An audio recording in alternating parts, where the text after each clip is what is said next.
Hello YouTube, my name is Chris and welcome back to my God Hand Let's Play.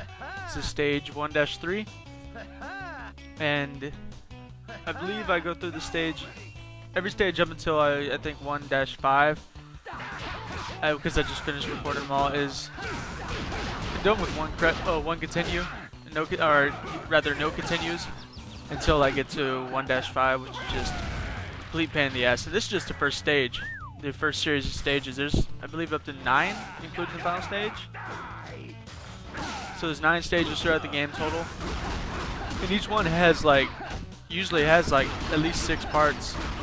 For example, I think stage 6 has you go up to 6-9, 6-8 to get to the boss. But about that time, things start really looking up as far as my armament, because once you open up the amount of moves you can get, I believe by stage 1-5 or 1-6, I actually have a 6-hit combo as opposed to just a 4-hit combo by that point.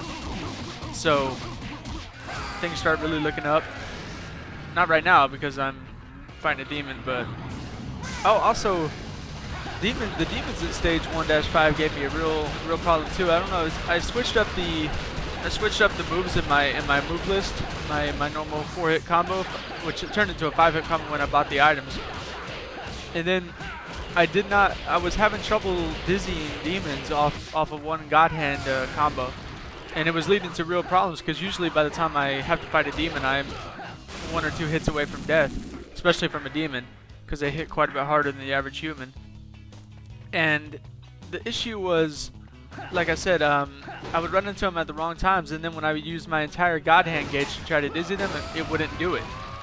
As you can imagine, that's a problem, because as soon as I come out of the God Hand, pretty much invulnerability stage, I still have to hit them 5 or 6 times to dizzy them, and their cooperation was needed and wasn't always got. Tell you what, I don't know how many times I had to continue on stage 1-5. This is one section I'll probably go into explicit detail when I'm commentating on it, but I think I continued that thing like 30-something times. It was a ridiculous amount. Just that one room. So all it is one room with 3 or 4 waves of enemies. And after I beat it the first time, I could go back and beat it like 4 or 5 times in a row. But it was just that first time.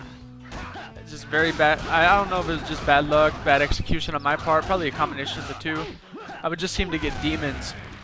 I'd seem to get like 2 demons sometimes before I even left that room, and I was just sick of it. I was very frustrated.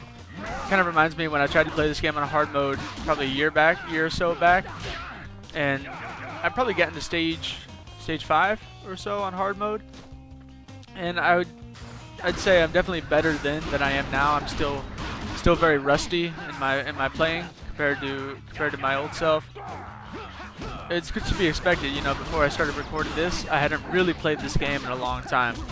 I was very caught up on Call of Duty Black Ops. Minecraft had, taken hold of me, and for a little while I was into World of Warcraft 2, which takes an obscene amount of time to do anything in that game.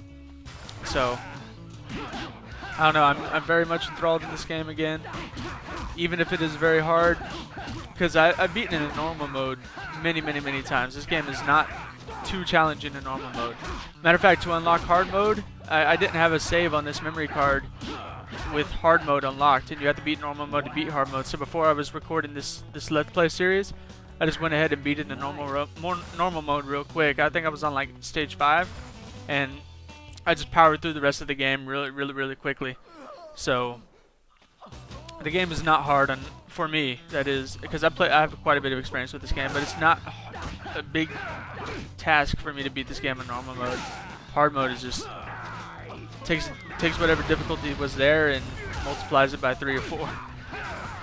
Pretty crazy. I do have some really close calls in this match too. Like I find I fight quite a bit with, a sliver remaining of my health. Like that right there. I mean, I cannot believe I dodged that. That was like a split-second dodge right there. It makes for a pretty cool video though. Oof, that one too. I didn't even realize that palm swing. That one too. We're just full of luck today, because I can't quite call that skill. It's got to have an element of luck to it.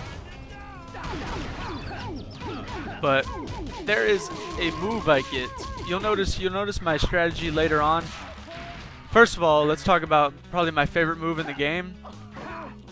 Fail barrel throw. My favorite move in the game is called a machine gun jab. And I think you get it at the beginning of stage 3. And it's a 5-hit combo. You know, 1 button press, but it's a 5-hit combo.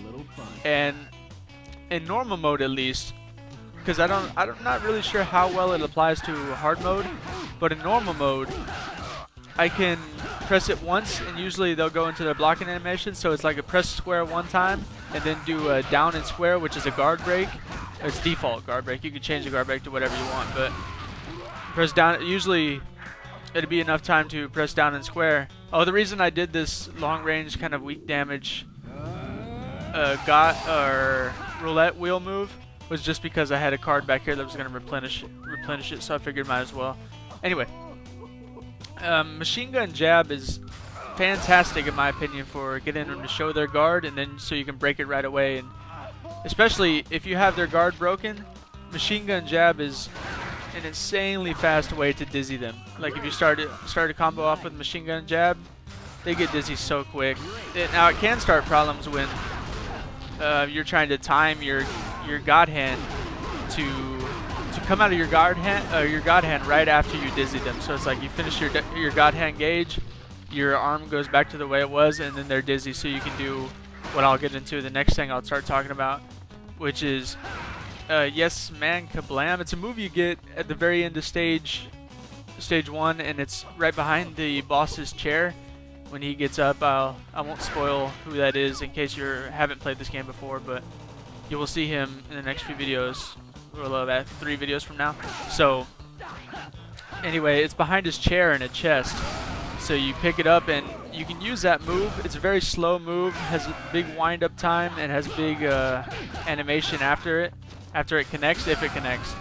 So the ideal time to use that move is when they're dizzy. And you can actually, if you cut off the ending animation by using like a duck or something like that, real quick move, you can actually get 2 of those in when they're dizzy, and then have enough time to do the circle command to you know, get a pummel off on them or get a suplex or whatever. So very, very convenient, very effective. And what was I saying? What was my train of thought? I do this, I drift from time to time, but I don't know why I decided to fight this big. I think this guy, I actually go around the side of the building, and then, oh, that roulette move I just picked up is fantastic. You use it for a while. It's the key to winning some of the early boss fights, which is one you'll see in the next video. So, or I guess a semi-boss fight. But like I said, I don't know why I decided to fight this guy, because I fight him, I kick his ass a little bit, and then he kind of runs away. Like he kind of just runs back to his spawn point over there, and I just don't follow him. Mainly because it's not really worth the effort, I don't think. I mean, I already have full roulette wheels, full god hand gauge, pretty good health, which I can only stand to lose health in this situation, it looks like. So, kind of a dumbass move on my part, but it's not that bad. I go into the next stage in pretty good health, pretty good situation overall. So let's see. I wanted to talk about a few things, like I said, machine gun jab. We'll see how effective it is. I don't really remember, because in hard mode, enemies are much more. See, he runs away right here, and I just don't chase him. Enemies are much more in hard mode apt to not only just defend against your attacks, but then do a counter block of their own. So those 5 punches might be just one too many, and you consistently get, you know, blocked out of your attack. So we will see. I plan on using it right away though, because I do love that move, even if it's not quite as effective in hard mode as it is normal. And easy mode is just like picking on kids in this game for me. So learning curve in this game is pretty steep actually, even on normal mode. I remember when I first started playing this game on normal mode, I would still die quite a bit. This game's difficult, high learning curve. Nice. So can't stress how fun it is though. It really is a great game. It amazes me that it didn't get more fanfare when it came out. It's a shame. So coming up on the end of the stage here, I just got one more fat guy to take care of. That was a last second dodge. Push it a little close there. They don't quite juggle as high as the other enemies. Take a guess why. But they're easy to kill. They just got some annoyances with them, like that, you know, that E-Honda-esque head dive towards you. That can be a real pain, especially when you don't see it coming. Very annoying. So, yes man kablam, you'll see that as soon as I get to the final boss stage of stage 1. And you'll see me make liberal use of it throughout the entire rest of this playthrough. It really is that effective. Anyways, I'll see you in the next video.